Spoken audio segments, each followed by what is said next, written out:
Alrighty, right. Good morning, everybody. It is Friday. It's August 15th. We're here for another episode of the Business Uncrypted podcast. So if you're a business owner, or maybe you're an aspiring business owner and you're just looking for advice, maybe looking for, ways to learn from other people that are going through the same journey as you are, well, you're at the right place. This is the show for you. I'm joined by one of my business partners, Duarne. We're here to talk about our things, struggles that we've overcome, and things that we've experienced in our business, talk about how we've overcome it, but also ways that we've helped our clients do the same things as well. So here you are. Go grab your favorite cup of Joe, and let's jump into the show. So Duarne, welcome to another episode. This is episode 23, man. We're like almost half a year into this kind of weekly experiment here. We're here every day, Friday mornings. But man, how are things going, man? We were talking pre-show. It's been a pretty busy week for the both of us, huh? It has. It's been a good week, ups and downs, but mostly good things. So I've been pretty happy. We're continuing to do good things on the client sides. We're doing a expansion on our primary office where our staff are based. So we'll be adding additional furniture in there, which is fantastic.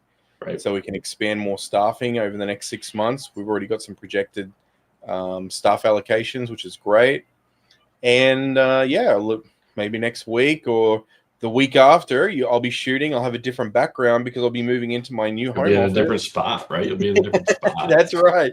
It's been over the last 8 weeks, we've been building out a space at the back, and we're going to actually turn this room back into a bedroom for the kids, and we're going to be relocating to a bigger space out the back. So for those who don't know, right behind me is during the day shift. I actually have someone sitting right behind me here, so we kind of bump chairs occasionally during the day, which can get a little bit tight. And I bump chairs with my wife, who sits over here during the day as well. Gives you a bigger in-home office, that's for sure. That's right. So it's like legit. We're getting the most out of this home office, but we're really excited about the new home office. We're going from 10 meters to 20 square meters, so right. Doubling the space. I'm getting a desk which is probably double the length of what this one is, or double the width rather, which is great for me because like at the moment, basically my keyboard, my mouse, and my monitors fit on my desk. That's it. I don't have much room for anything else. It's funny because whenever you go into a new space, typically you try to find furniture that fits that new space, right? And it's the width there, and can kind of take up that new space. And sometimes you got to hold yourself back a little bit. You're like, well, I can do this, I can do that, I can do this, I can do that, and you're like, wait a minute. But I look forward to seeing the new spot. I know you're super excited about it this week, so. I am. I'm very excited, and it's funny you should say about the furniture. I went out planning the room. The room is what the room is, so we've been planning the layout of the room. And one of the requirements that was put forward by some of my team who are going to be sitting in that room with me during the day shift was be cool to have like a coffee shop vibe going on. So we've actually got a standing bench height desk, which is good for 2 people to sit on, which looks out the windows. And that's really cool because we went furniture shopping a couple of days ago, bought some bar stools for it. So the guys get to choose whether they want to stand or sit on a bar stool there. Gives them that whole cafe experience. Me, I like sitting on an actual chair in front of my desk with all my monitors in front of me so I can focus and work. So I'm sitting at the back corner with all my desk set up. And I'm excited. So I'm actually customizing a desk that I've bought and, making it a little bit higher to suit my size and application. Budget. Right. I love it. I look forward to it. And I just want to, before we get too far into it, right, if you guys have any questions about anything that we're going to talk about, make sure you drop them down below. We'll make sure to answer them live on the show. So, we have a general idea of where we're going to go typically in every one of our shows. But if you're watching a replay and you look at the description, you have more information right now about what the show is going to be about than what we know right now. Because if you've listened to any podcast that Duarne and I have in a conversation, We don't know what we're going to talk about, and typically we go off on a lot of tangents. We may talk pre-show and have 3 or 4 different topics that we want to, potentially hit, but a lot of times we don't even hit one. So it might be like that today. So you probably know more than us right now what we're about to talk about in the next hour, but we look forward to bringing you some amazing information. But Duarne, let me ask you just one last thing about your office. And I think a lot of people have, they go into a new space. What was maybe the one thing that kind of caught you off guard when you're trying to plan a new spot, plan a new space for your team? What was one thing that kind of came up and you had to address it? Well, here's the one thing. I didn't anticipate putting our executive assistant in the office with us. Okay. So I had to adjust the space to fit an extra body. It was meant to be 4 bodies, myself, my ops COO, and my wife who heads up HR, and an extra space for my son who is always in my office anyway. So we're going to give him his own dedicated space in the corner, right? Little small desk for the little man. Legit, man, like legit. In fact, like the desk behind me is actually covered in paint that's all dry and stuff. And that's where my COO normally sits. And he comes back after a weekend and he's like, what happened to my desk? Like, I'm sorry, man, my son got to it. So that's the desk my son's going to get because he's already like painted it anyway.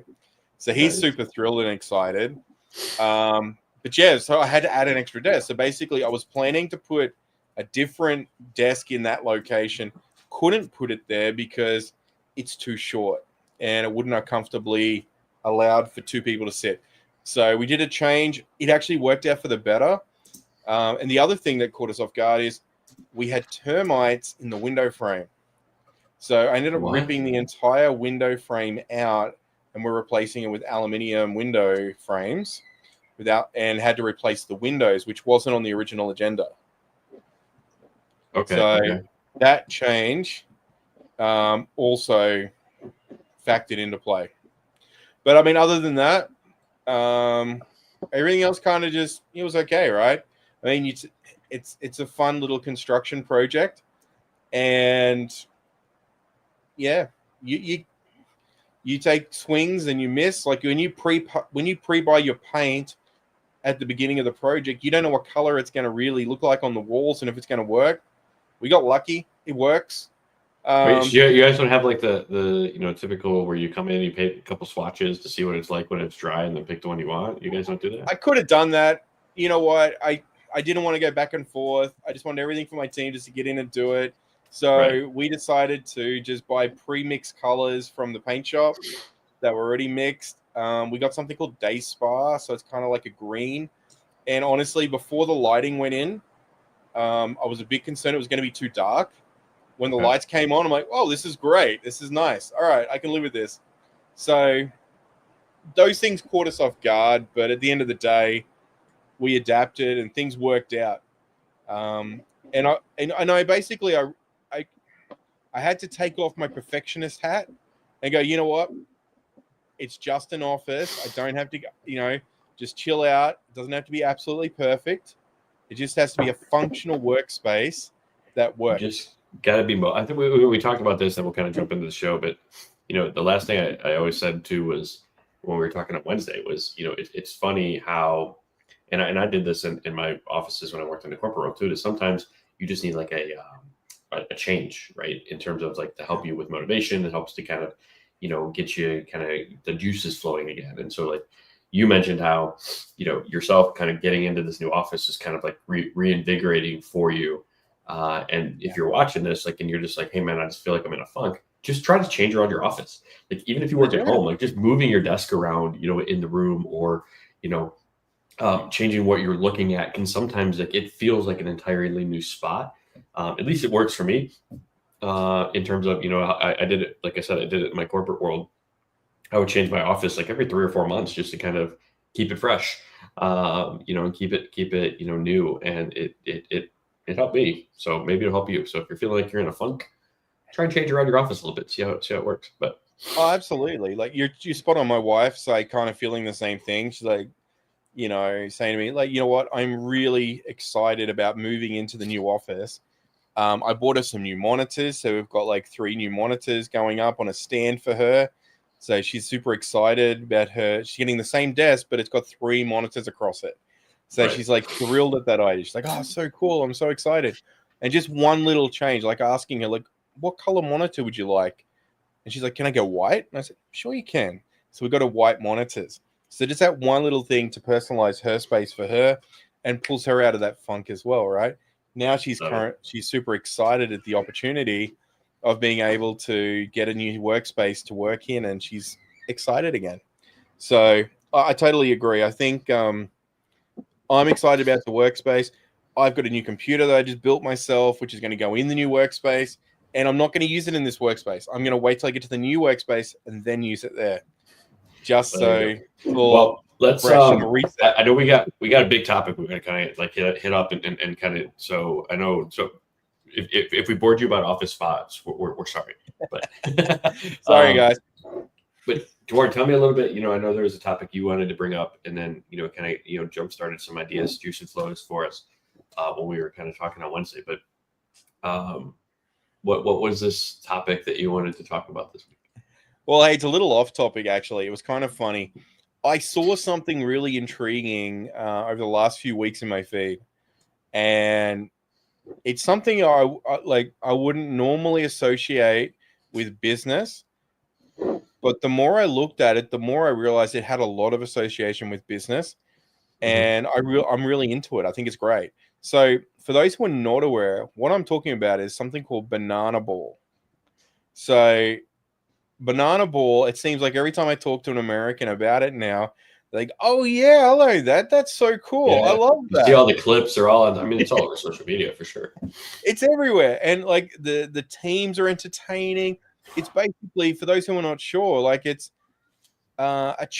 they've taken baseball and integrated with like, the Harlem Globetrotters style entertainment, but it's not completely structured. It's not completely choreographed for the entire game. The baseball's real, but there's a whole bunch of intermediate shows and game and entertainment that happens in between. The closest thing I can relate it to is like wrestling, WrestleMania, something like that. It's got that whole entertainment level. Well, there's a showmanship factor in it, right? Like very good showmanship, right? Right. And the batters have essentially the script of the game, right? The dances, the in-game entertainment, that's all scripted. But like you said, the baseball part of it, like that's live.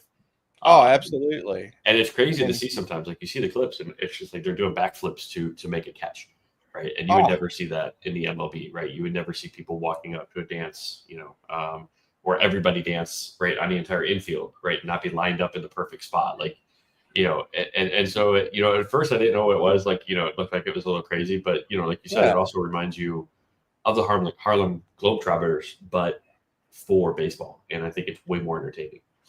Exactly. And it's definitely taken off, in the last 4 or 5 years, but it's funny because the company's been around for a while.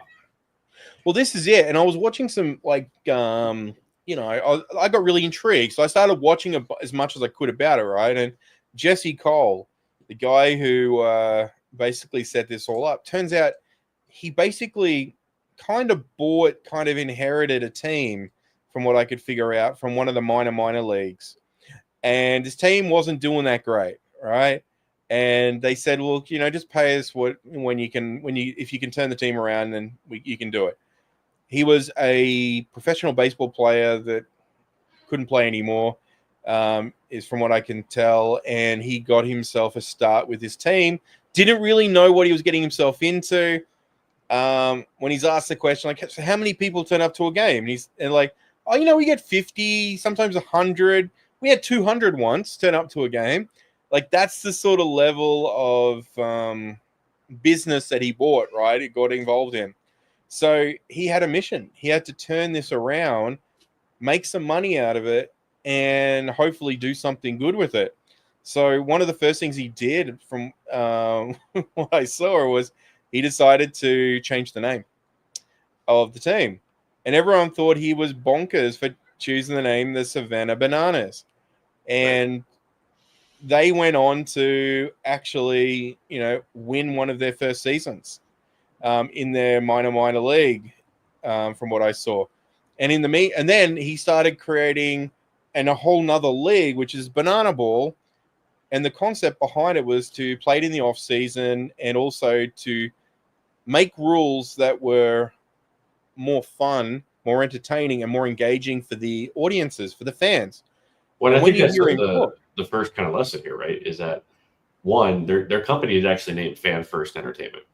100%. Right, because they realize that it's not about the players on the field; that it's really about the people that they're entertaining, and they realize that they're entertaining. So, it is. They have a good approach there, and so you can learn too. Like, listen to your customers, listen to your clients. Whatever they're telling you, or whatever they need. That's the problem that you're trying to solve.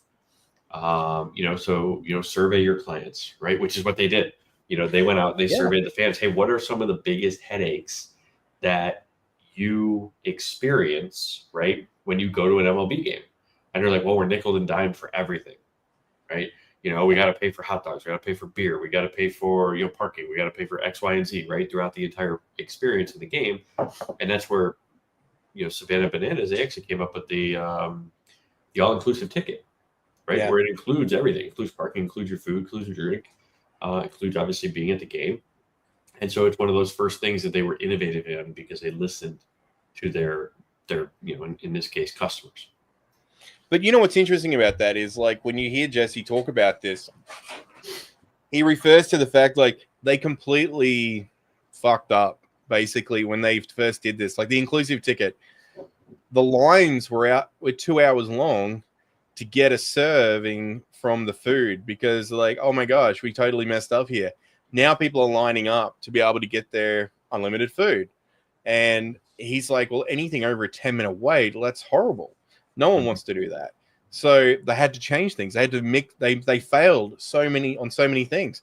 He was talking about how they were doing a live stream to ESPN recently, and the transmission broke. The broadcast broke for 10 minutes. And he's like, this is a live stream national, and this happens. I mean, whatever you could possibly imagine failure-wise, these guys had constantly experienced so much failure. One of the things he was talking about is how he takes snapshots of, this is a fly-by-night, this is not going to last, this is a gimmick. He takes all of those. He's got hundreds and hundreds and hundreds of those comments that he's had over the years, and he uses those as motivation to keep improving the fan experience. And he constantly makes references to, like, Walt Disney and how Walt Disney tried to improve the fan experience. And it was all about the fan experience, the immersion into the stadium, making sure that it's an experience that everyone really enjoys. And it's a show that everyone wants to go to and enjoy. Introducing all these crazy new teams, right? Like, it's all about... Now I think they have like 4 different teams, but here's the part of the story that I don't think a lot of people know or understand fully, right? Everybody, and this is typical, I think, with when any business gets successful, is that you see, oh my God, how lucky are they, right? This guy has this crazy baseball and he just took off and everything's great. Look at him, he's walking around in his yellow suit, his yellow hat, and everything's great for him, right? But no, that's not the actual story of the actual team, right? So go back to the beginning, right? You mentioned he takes over this failing team. They are $1.8 million in debt, him and his wife, right? They lose their house, right? They lose. They're basically on the verge of losing everything. They don't know, how they're going to make it. And we've talked about profit first on this podcast before, about the importance of profit first in the system and implementing it. And the idea about profit first is it also helps you eliminate your debt, right? And so they are the poster child of profit first. They're actually mentioned in, Mike Michalowicz's book, right? They implemented profit first and completely turned around their business. And so they were able to get rid of all their debt. They were, able to kind of, be able to free up some of their, spending because they weren't stressed to be innovative, like you mentioned, right? They were able to come up with the all-inclusive ticket. They were able to kind of, be flexible. But here's the thing: when you implement profit first, what happens? And it's kind of a play on Parkinson's law. And Parkinson's law says, when it comes to business, is that your expenses will expand to meet your income and money available. And so the idea here is, it's like think of a Thanksgiving turkey. Okay. If you have it all on one plate, which is like your money in your bank account, what's going to happen? Everybody's going to eat all the turkey. But you got to recognize that you have to allocate it to where it needs to go first, right? And if you're like every business owner, you probably open up your bank account and see, okay, I have X amount of money in it. I can go spend it. And so your spending expands to your income.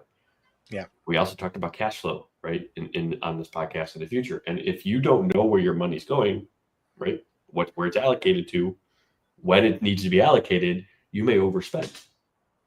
And what's crazy is using Savannah Bananas in terms of, the opposite of this fact is that as you shrink your operational spending, availability of funds, so does your innovation goes up, right? So when they're looking at paying down their debt because all their free money is actually going to pay the debt, right? They actually had to use the approach of, does this actually, is it warranted? They actually had a whole checklist sheet that they went through any expense. And if it wasn't warranted, right, or they couldn't do it in another way, they didn't spend it.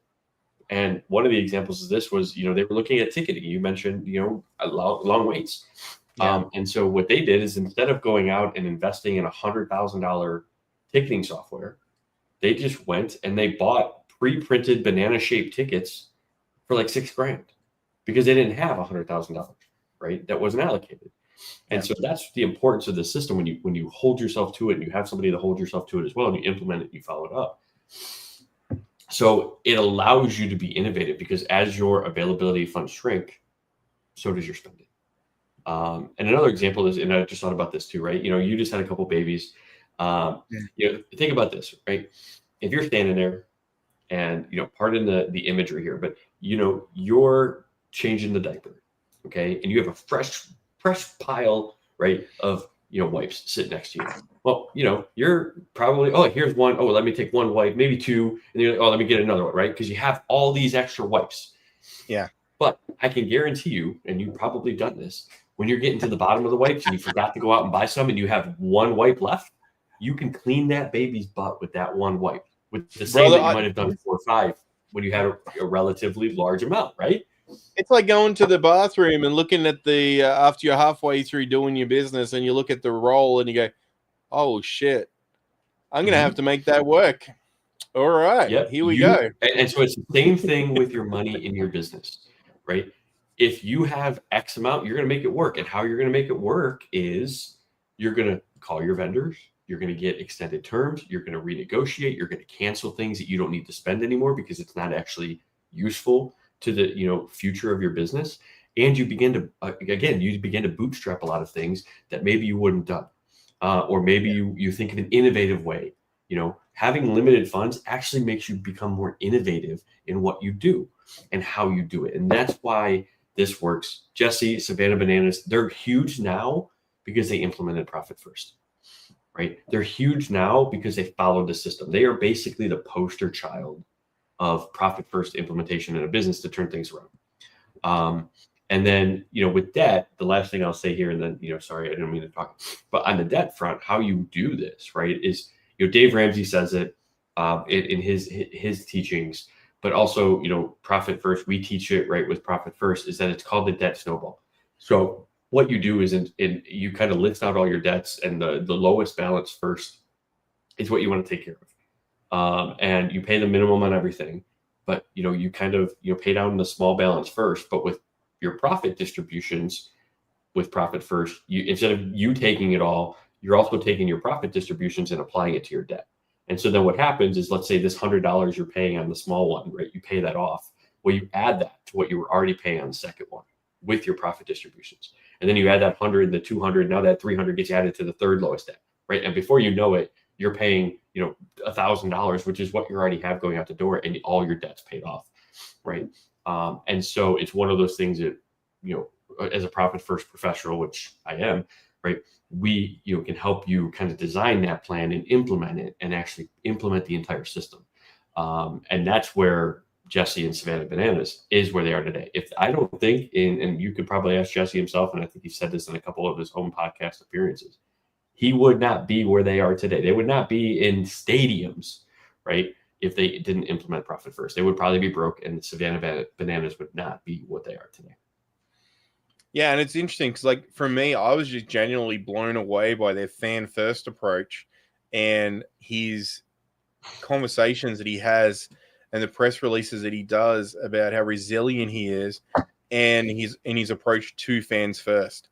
And when we spoke earlier in the week, and you said, "Well, actually, profit first, he's actually mentioned in the program." I'm like, no way.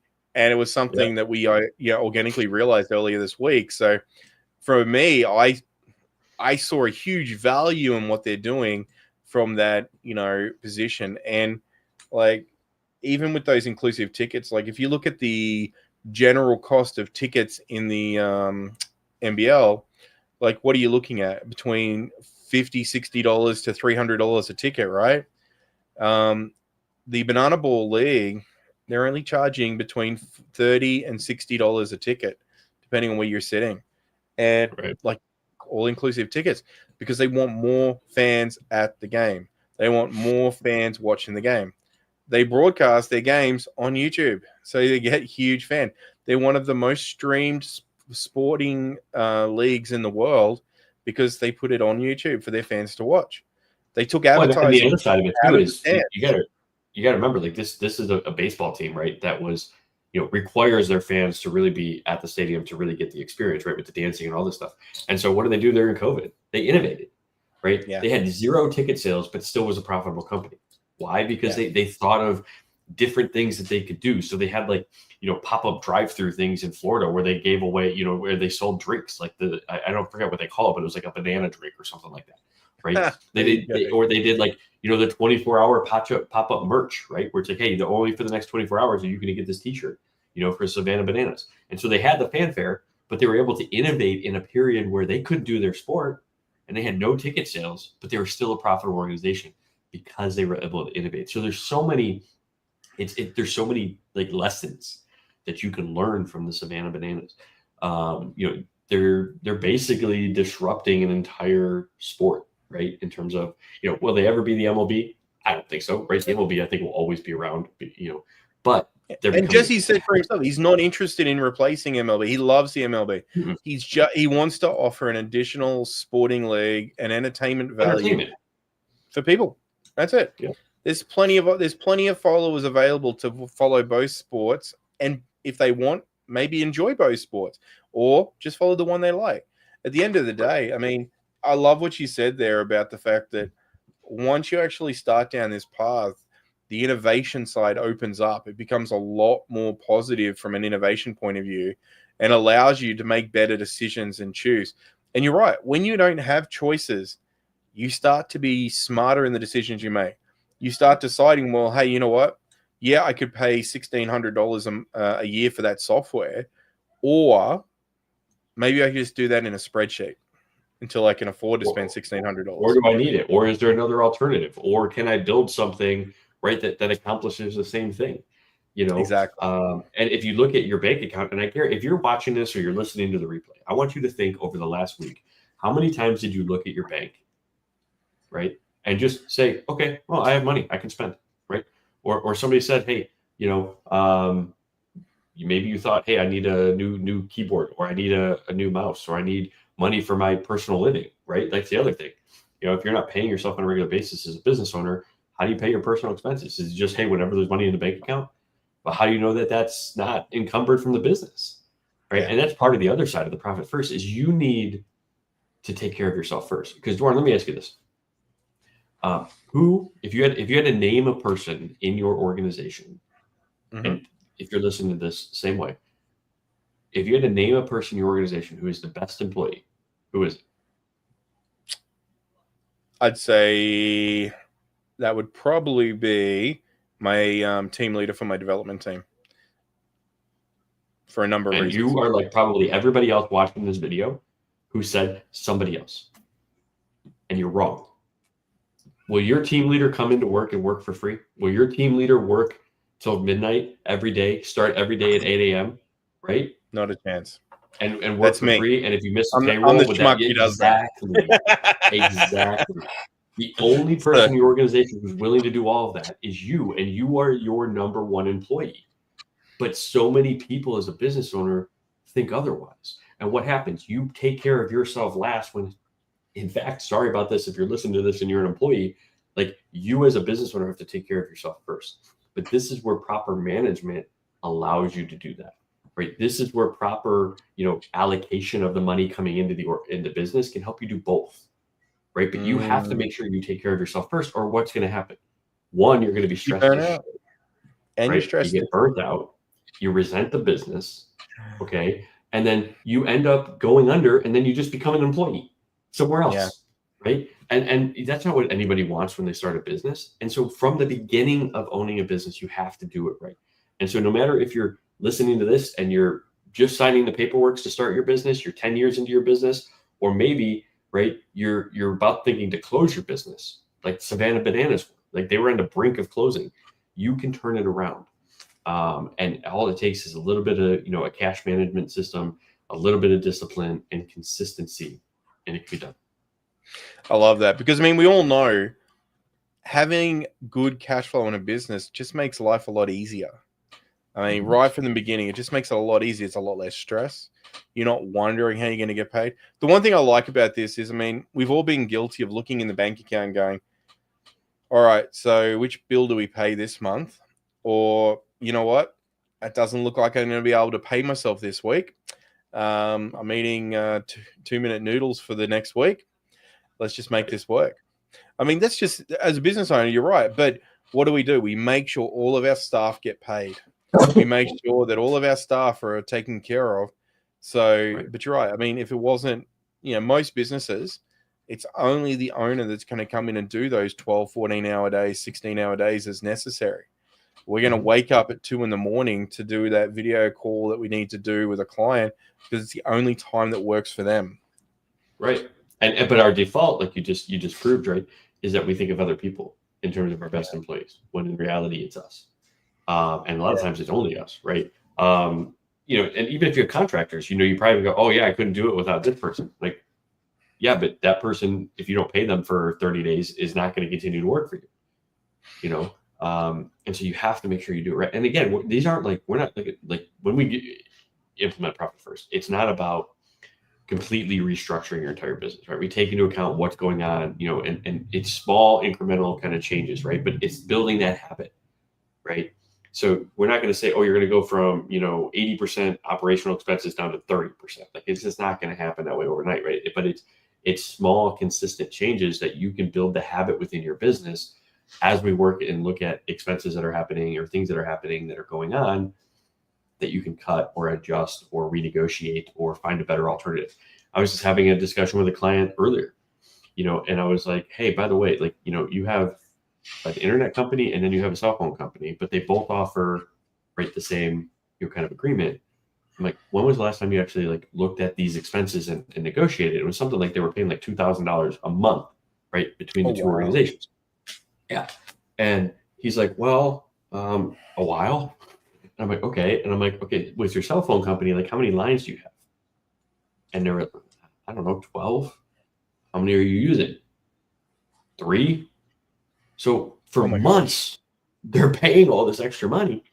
And the other company, right, the internet company already said, if you port these over and bring these over, we'll give you like a crazy deal, and so they can almost be saving $1,200 a month, but it's something that because it just happens every month, they don't think about it.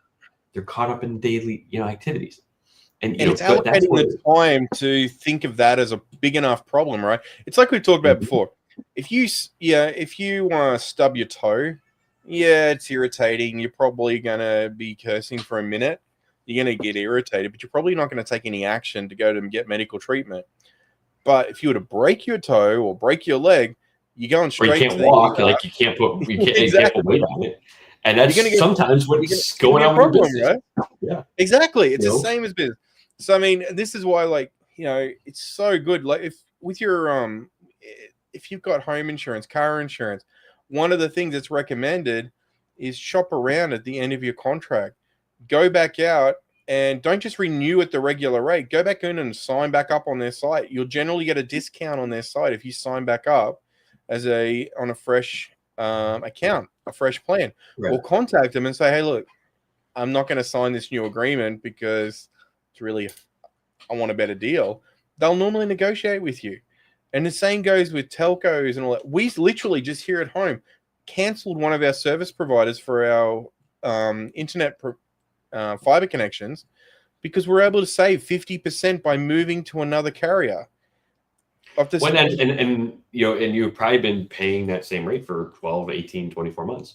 And you just don't think about it. Exactly. I mean, it just becomes a normal for us. And we've had situations where we're like looking down going, shit, is this connection out of contract? Not sure. We'll check it out. We check it out, find out, yes, it is out of contract. Wow, look at all the new plans that are out there. And like you said, telephone, mobile, cell, landline, and even VoIP and internet connections. Right. These things are always getting better. You can get such great deals now if you shop around.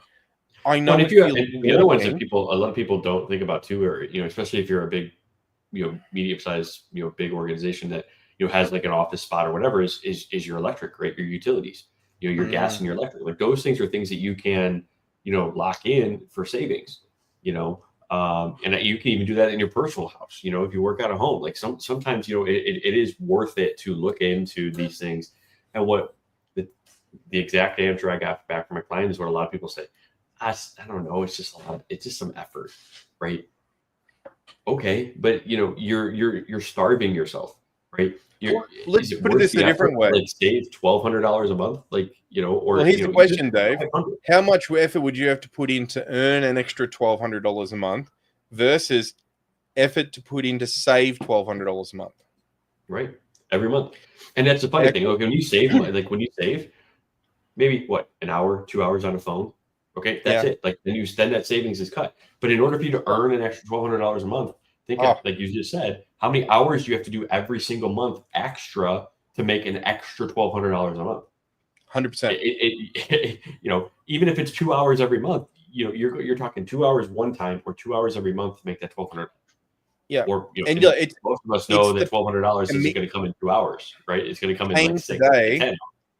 Pain today to prevent further pain in the future. Right? It's like, and this is like, I've been in this situation before. Yes, some things are really complicated, like, looking into your insurance, comparing utilities, trying to measure up and see if you can make a saving on things. One common thing that I've seen is I've got a client and they change up their car every 3 years for a new lease. Every time they do their new lease, they typically find they drop the spend of their lease or maintain the spend of their lease and get an upgrade on the vehicle, right? So they end up finding that it's a win for them every single time. And because they're changing their vehicle, like what's nice in the lease, if depending on how you're using it, you could possibly be writing it off on your business if you're using it for majority of your business, right? It is a business lease for his vehicle, 100%, right. Because it's the only thing he pretty much does is business related, travel with it. So you're right. And before we kind of jump in further, I want to stop here for a second. And if you guys are watching this and you've gotten pieces or bits out of this section, right, about Banana Ball, about profit first, and cash flow, and your operations, and all that kind of stuff, we want to ask you to help us get this word out. Right, we want to grow this podcast. We want to help business owners across the world. Right, Duarne's over in the Philippines. He's here. It's almost 9 p.m. his time. 8:30 or 9 a.m. my time.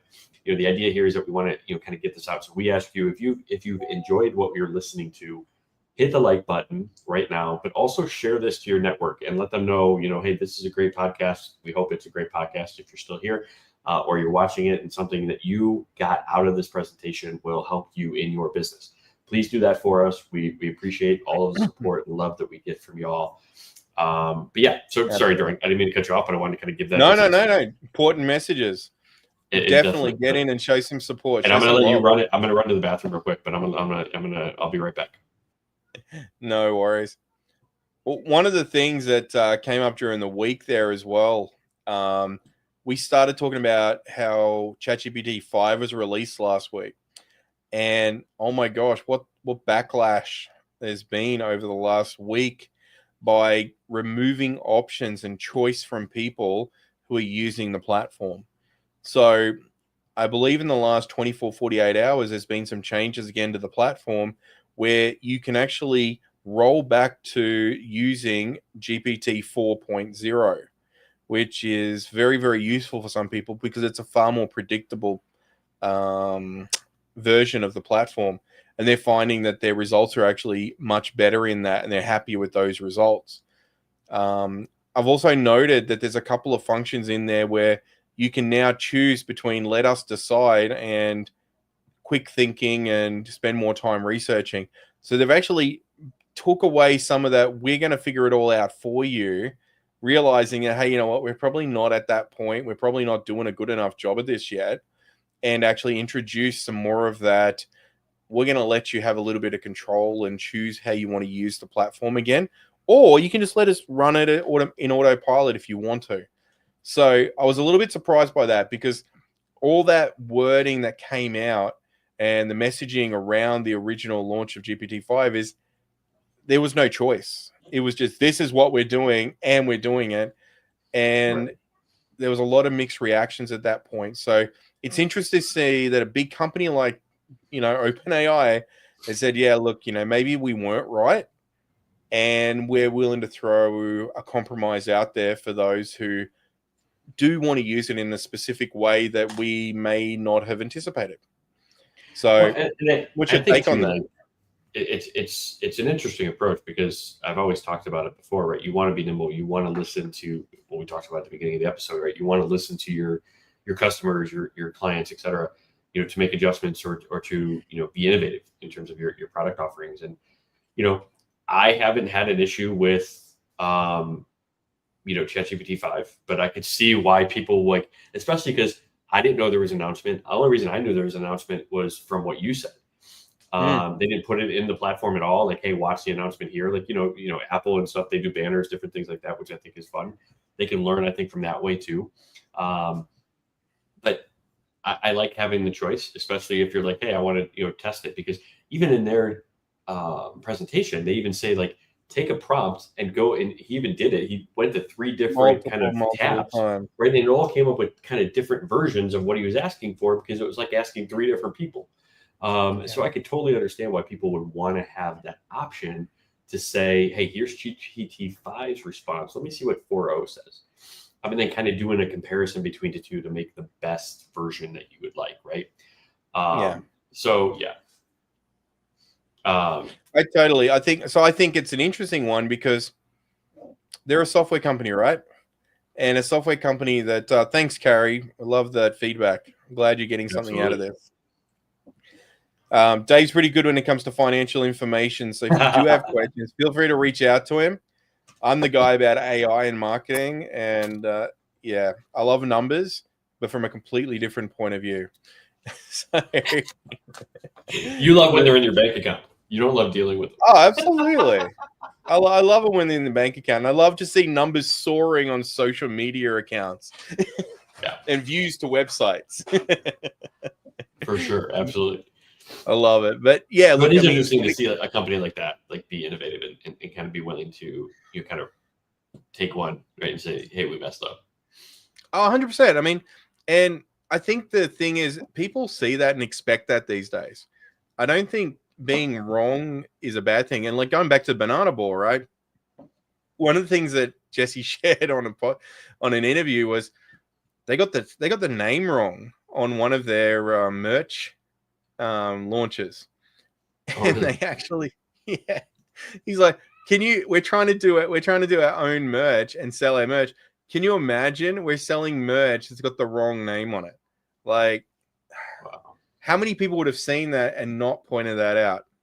I was just on the local government website because it's a holiday here in the Davao where I am. And it's Kadiyawan Festival. So what they're doing is they're talking about lots of people go onto the government website to check for announcements and stuff. So I've gone to the website to check something out. And sure enough, there's a article about littering and how the one of the local government groups had actually put out a bunch of fines to litterers on this new coastal road that they've built, which is pretty cool.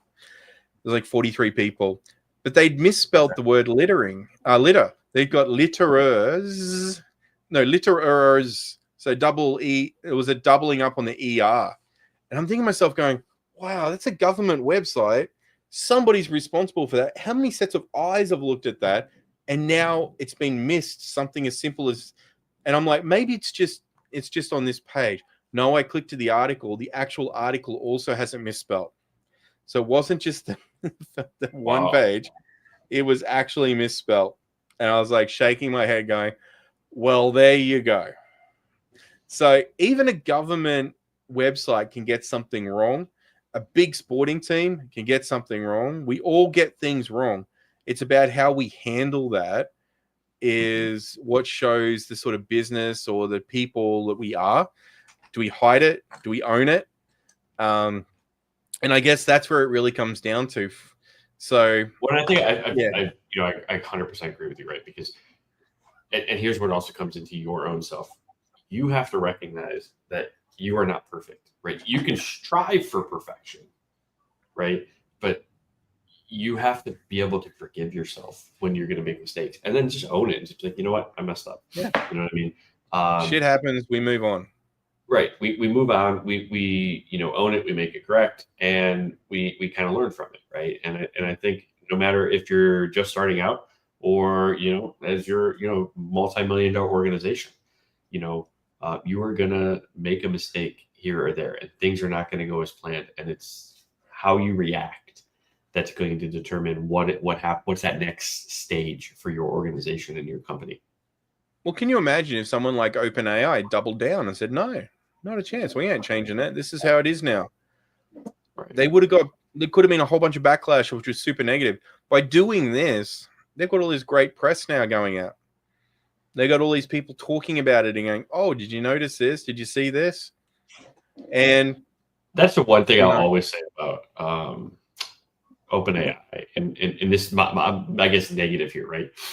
Is they make changes without notification, at least like within the app. Like, one thing I can think of is the task thing. One day I make a video about it. I the tasks are still running that I made, but now like it's not in the same spot anymore, and you can't even create a task anymore.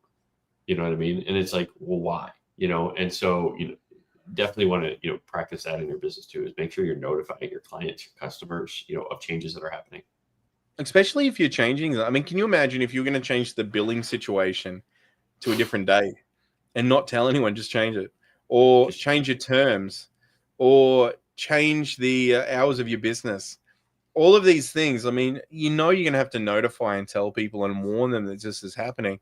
So as a software company, I don't know why software companies tend to change stuff and then just go, oh, oops, sorry, forgot to tell you. We see this all the time with Go High Level as well, right? Go High Level makes so many changes. It is so hard to keep up with what they're doing. And it just becomes one of these things where it's like, oh, they've changed this again. Oh, they've moved this. Oh, they've added this. And they're calling it, a fluid process. But for me, I think sometimes too many changes too quick and too often, it just causes way too much confusion with your customer base. And we kind of talked about it. I think it was last week, or maybe it was the week before. I don't remember exactly the specific time we chatted about it. But, depending on your relationship with your clients and whether it's like one-on-one, like, you're meeting with them versus like it's a SaaS type organization, determines the medium at which you need to be making these, kind of announcements and the time period. Right. Yeah. So if you're talking like it's a $5 change, like it could be like a 30-day, kind of update. Hey, by the way, like, in the next 30 days, we're making this small change. But if you're talking like a significant dollar amount, like maybe, a client, you realize you've been undercharging them and you need to get them up to where they need to be. Maybe you're almost doubling their invoice. Well, that's probably something that you don't want to just do overnight, or even within the next 30 days, they're probably going to be upset. And so that's where the communication comes and just says, hey, by the way, and this is maybe 6 months out. Here's the plan.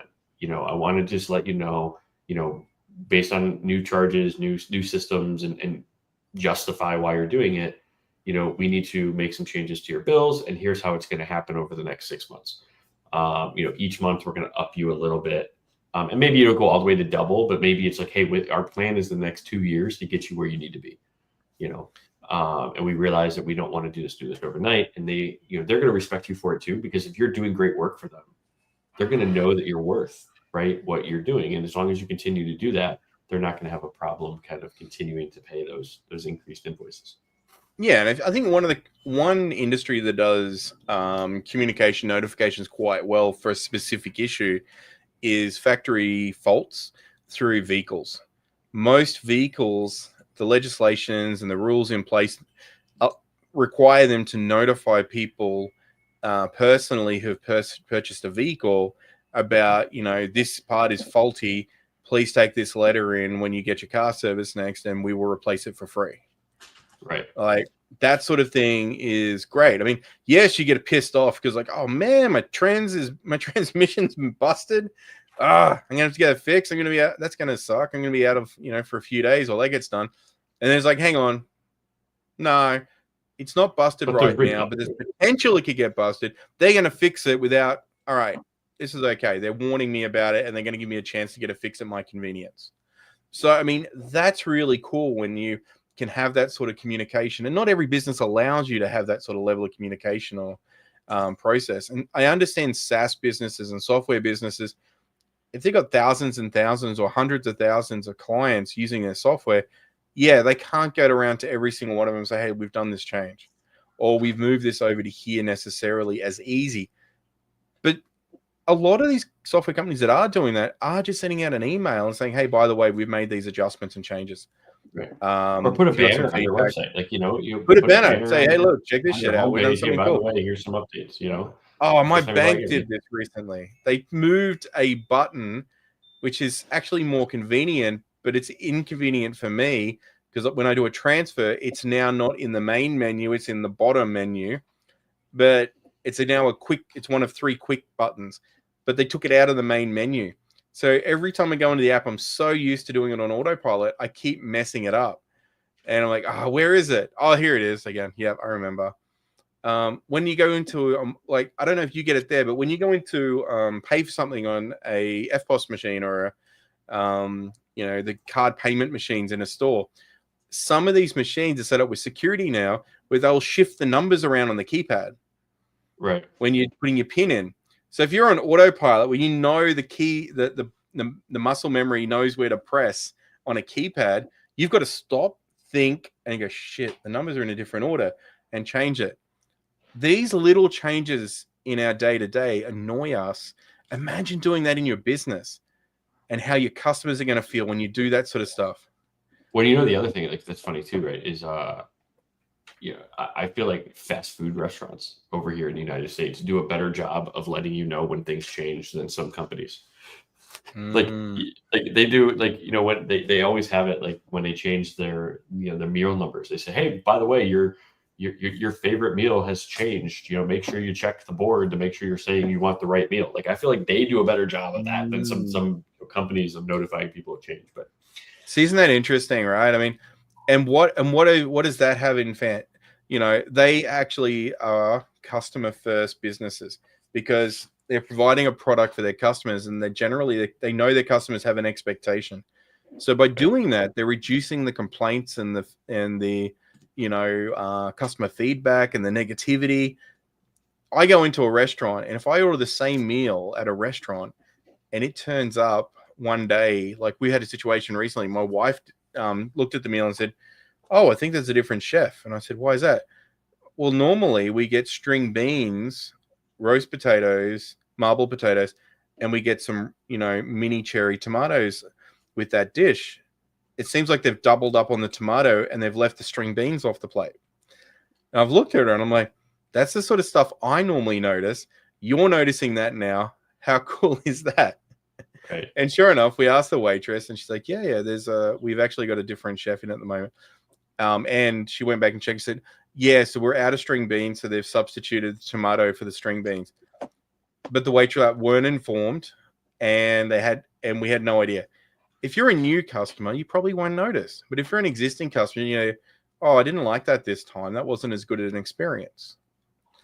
And you might get a little upset by that, or you might get a little bit irritated or annoyed, or just, oh yeah, well, that's not what I ordered, but okay, I'll accept it. Maybe they've changed something. Change is good, but you have to inform people. Oh, yeah, for sure. I 100% agree with you on that one. So yeah. So just to wrap things up for the show, I mean, Banana Ball, super entertaining. If you haven't checked it out, definitely check it out. Super fun. If you're lucky enough to get tickets, right? You know, they're so popular. You have to like get into a lottery at these cities, which is crazy. Wow. A lottery just to buy their tickets. You know, could you imagine customers for your business having to get a lottery just to get the right to you know have your service? I mean, you know what awesome. that tells me? You know what that tells me, brother? That tells me that they need more teams. They need more cities, more teams to take this on and grow this league out, so they get more. They can have more tickets, more shows. They've already done 4. They obviously they're up to 4 now. Yeah, I think. Yeah, we're talking. When I was looking at the other day, I think there's a 5th team now. They're introducing. So you've got the tailgaters, you've got the firefighters, the bananas, and there's another one, the pink team. The party animals, right? The party animals, and they just introduced the visitors. Oh, okay. The visitors, and it was like it was some sort of play I saw where they were talking about what's the most common name in every single team on the scoreboard. It's the visitors. So they created a visitors team, and there's like this talk about if you do well in the visitors team, you can earn your place on one of the regular teams, sort of thing. Well, so it's like their minor league team, right? That goes. I know they've just created their own minor league team, and you know the cool thing. Well, just think about the opportunities too that this kind of creates for younger kids, right? Is you know the idea of getting to MLB was far off, or any professional sport is far off. But now you can continue to do what you love and, you know, make a life out of it and make a living, right?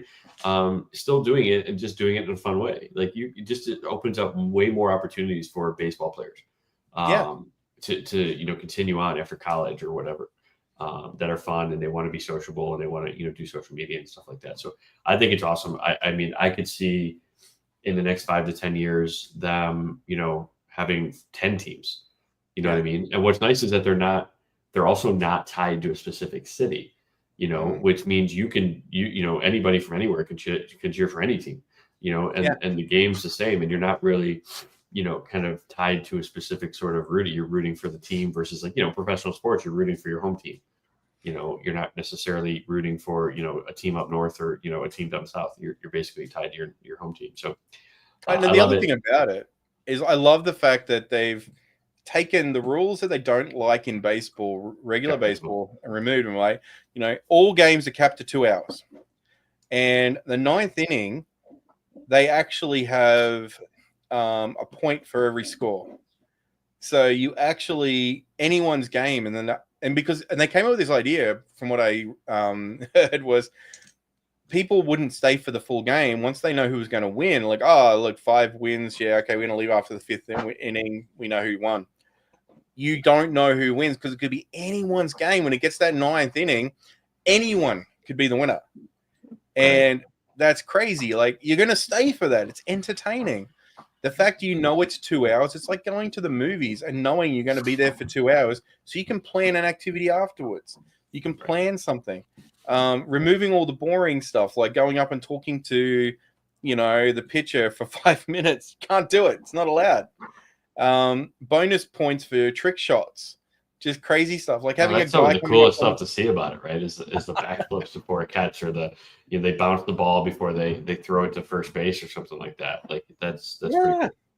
And I think you're right. I think we're going to see kids who potentially wash out of the, you know, major league or didn't quite make it into the major league and you know, maybe don't want to play in the minor leagues or didn't, you know, they have an alternative, an option now.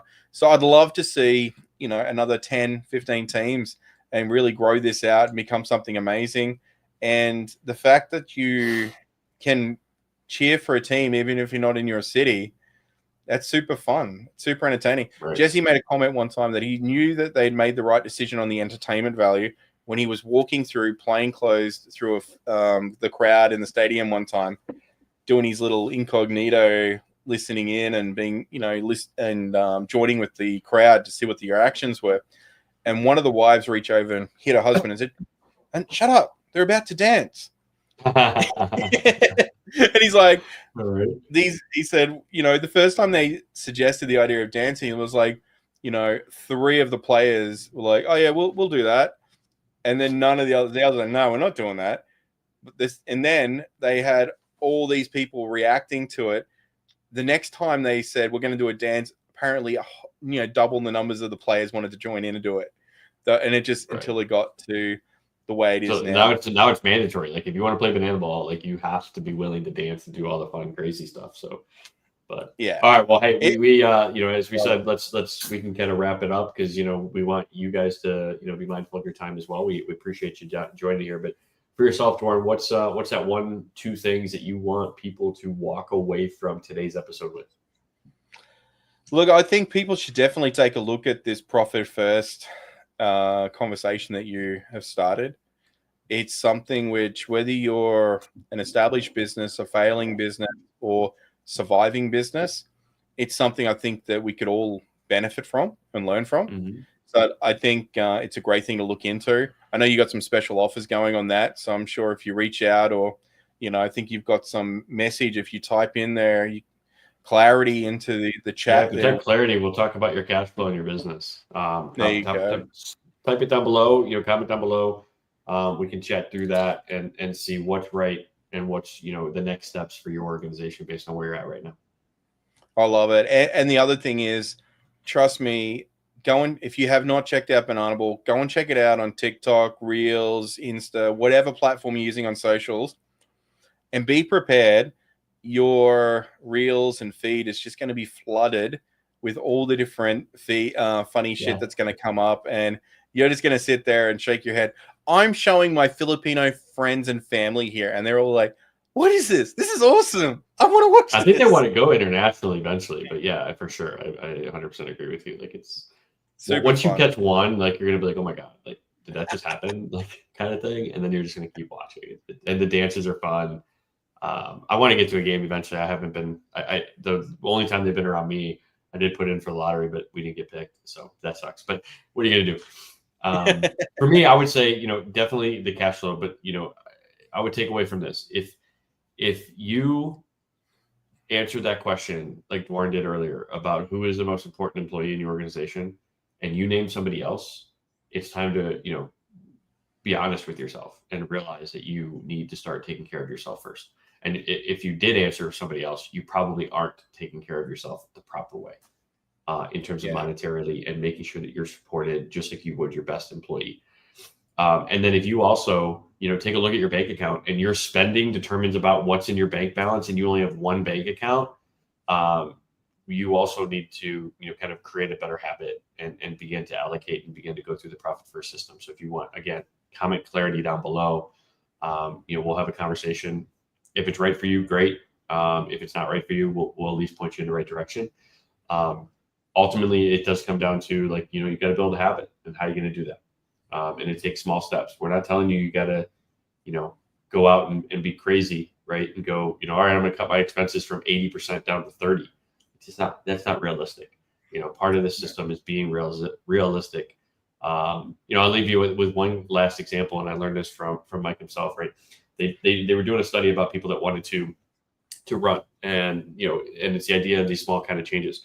And so, long story short, they had two groups. One, the ultimate sort of optimal running is a mile, 3 miles 3 times a week, right? So they told one group, hey, go out and go do the optimal, go do 3 miles 3 times a week. The other group, they said, hey, we just want you to stand up while you watch TV. We don't want you to do anything crazy. We just want you to stand up for the next 2 weeks. They come back in 2 weeks. What happens? Well, about 70% of the people that were supposed to be running, they quit. They didn't do it, right? People that were standing while watching TV, 100% of the people did it. All right, next 2 weeks, I want you to start marching in place. Okay. So the people that were watching TV, hey, just march in place while you're watching TV. The other people, hey, continue to go out and run. Come back in 2 weeks. People that were running, now it's down to like 10% of the people that started. So out of the 100, there's 10 people left. People that are marching, 99% of the people we're still marching. Now it's like, okay, I want you to kind of touch base and kind of walk in place right now, and get out there and start running. And the ultimate goal here is that you can see when they came back the following 2 weeks, all the people that were supposed to be running at the optimal 3 miles for 3 times a week, they were all done. They quit. But still 99% of the people that started slow got up to that point, were able to get to that point. And I think by the end of that, to kind of study 80% of those people were actually running optimally and stayed with it. That's the ultimate goal, is that you don't want to just start with something and then, do it and then stop. And I can say this because I myself, when I first read and listened to the Profit First book, I went out, boom, I'm going to do this, right? I'm going to set up all my 5 of my accounts that I need to, the base accounts. I'm going to do this. I did it for like 2 or 3 months. I had nobody to hold me accountable. And what started happening, I missed one crucial piece, which was taking your profit and your taxes and putting them in another bank that you can't see on a regular basis, right? And you can't touch unless you actually walk into that bank. That's my problem. Because what happened the first time I did this, I borrowed from the profit. Hey, I need to pay an expense. I'm going to borrow from my profit account. I'll put it in operations and I'll put it back later. Well, that never happened, right? And so that's the problem, is I went all in, right, too quick. I started doing these crazy percentages. I was like, oh, I'm going to do 20% to profit. I'm going to do, 10% to taxes. And as you're growing a business, as you have small, numbers, large percentages represent, right, large amounts of money and a large amount of what you're bringing in. And all too often I was like, well, I need to pay myself, right? I need to, pay bills. So I need to take more out. And it's like, okay, well, need to adjust my percentages, but I didn't follow the system wholeheartedly. And that's It's not a lesson sustainable, learned is it? on my part. It's like weight. It's like when you're trying to lose weight, you can't go out and just do heavy exercise, 100%.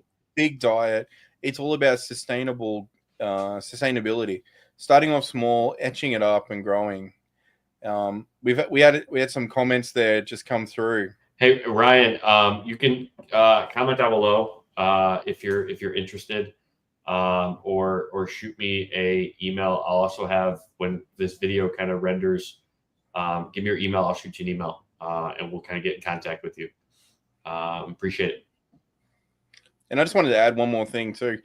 When you talk about who the most important person in employee in your business is, if you are not saying yourself and you are the only person in your business, that's a huge problem right there as well.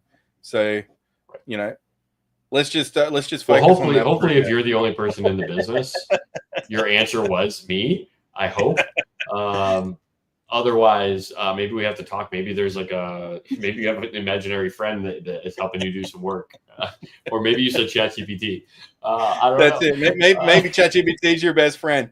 I got a giggle when you initially answered that question earlier on in this episode. Go back to it, or you're thinking of it right now, and you're like, "Hey, who would you honestly?" Because now you know the right answer. But who did you honestly say was the best employee in your business? If you didn't say yourself.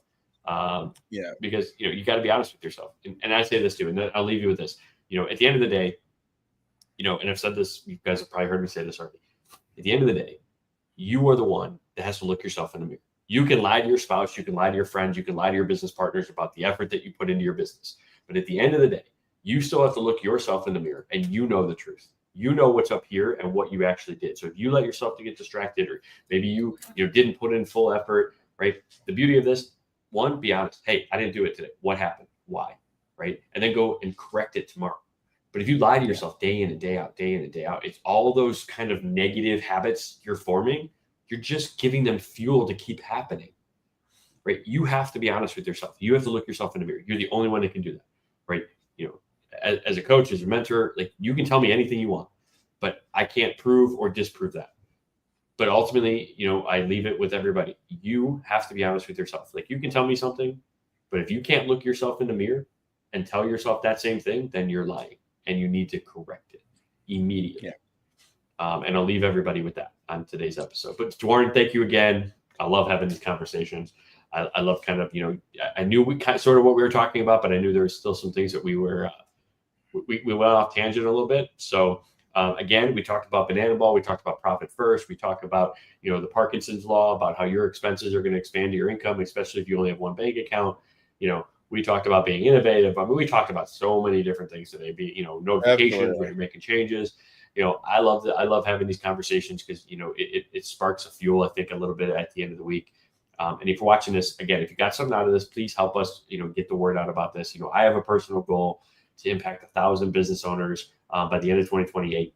And Duarne has, a goal to just make an impact. So help us do that by having these, sharing this video. So if you got something out of today's video, like it, comment, share it, put it in your network, share it on your social media for us. We love it. And subscribe. We would appreciate that if you subscribed as well, so that you can, every Friday we put these out at 8:15 a.m. Eastern Standard Time.